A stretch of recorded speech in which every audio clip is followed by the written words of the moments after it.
What's up, guys? Welcome back to the channel. Today's video, it's we're producing brand new content for 2021. It's that time of year. Everybody is super excited about getting on their properties and working, and we've been out here for the past couple of days. We've been frost seeding and scouting, putting some cameras out for turkey hunting, to scout for turkeys and see where they're at. And I want to talk about some issues that you can run into when planting brassicas. Now, it's not really an issue depending on how you look at it, but there's some ways to combat that, and we'll also discuss that in today's video. But right here is a 0.42 of an acre of a brassica plot. That was a brassica plot last fall in 2020. In this plot, we broadcasted a brassica mix. It came up beautifully, and we had a lot of deer. It was a great attraction to the property. We have some stands over here, double set, where we can hunt, film at the same time.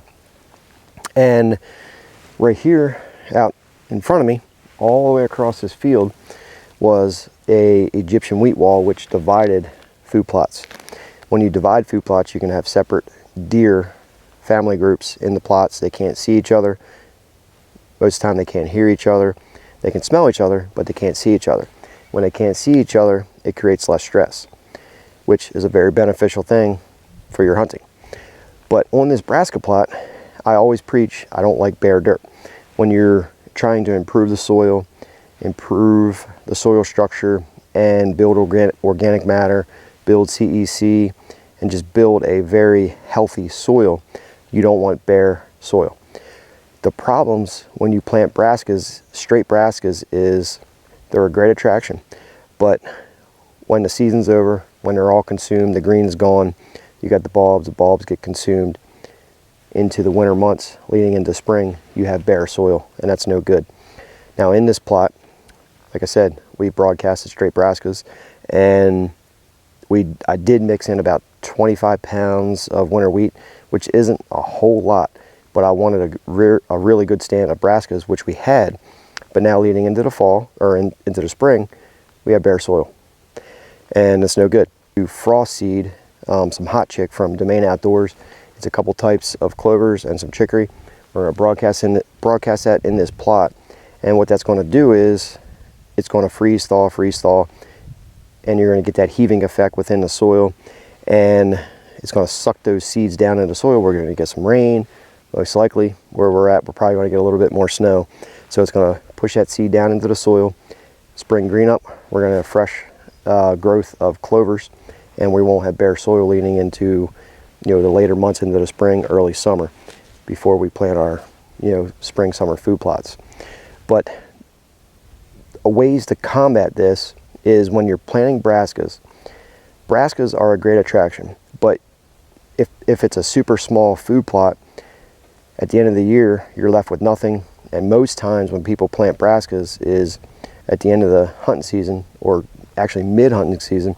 The brassicas are already consumed and you're left with bare dirt. I can't tell you how many times food plotters, hunters, contact me and say, "Oh man, I planted these brassicas and now I'm left with bare dirt."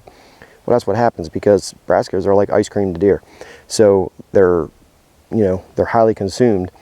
And now, within these companies, they're starting to produce, hybrid brassicas where they can regrow when a deer takes a bite of it. Because a typical brassica, deer takes a bite, they really don't grow back. So now they have these hybrid brassicas, which is going to help leading into the winter months. But to combat this is you want to plant with your brassicas. If you plant a brassica mix, put in some clovers, put in some extra clovers, and that'll allow spring green up. Mix in a little bit more winter wheat. I did 25 pounds in here, which wasn't a lot. There is some winter wheat that I can see, but maybe in the future when I'm planting a plot this size, now that I tested it, I did it, it's in my memory, 0.4 of an acre, I need to mix a little bit more winter wheat in there, maybe 50 pounds or 55, 60 pounds, something like that, just to prevent that soil from being bare leading through the winter into spring green up, because clovers and winter wheat is going to be the very first things that green up. Winter wheat is going to green up probably a couple weeks before clovers, which is good, and that's going to help build that soil, hold that soil together, and it's also leading into the spring. If you're a turkey hunter like I am, it's very exciting because you get the clovers, the winter wheat, and the turkeys will be in here like crazy. I'll play some footage. This plot a year ago used to be a perennial clover plot. We actually turned that back in and planted soybeans in this whole field at the end of the summer. We tilled those soybeans and sunflowers back into the soil, and that's when we planted our brassica plot, and we did 25 pounds of winter wheat. So just consider that when you're going to plant brassicas, is having bare soil is no good. You want to consider adding clovers or winter wheat and even winter rye. I prefer winter wheat over winter rye, but either one will work just to help prevent that bare soil, because you want to hold that soil together. You want to continuously try to build that soil, organic matter, especially in the spring. When you go to turn all that green manure and green duff back into the soil, it's going to help build that up over time. So trust me, follow the advice on brassicas. Brassicas are great, but they're also can be your worst enemy when you're trying to improve soil and provide lots of food for the deer. Hope you guys enjoyed this video. Any questions, comment down below. I'll see you guys on the next video. We're going to get busy here.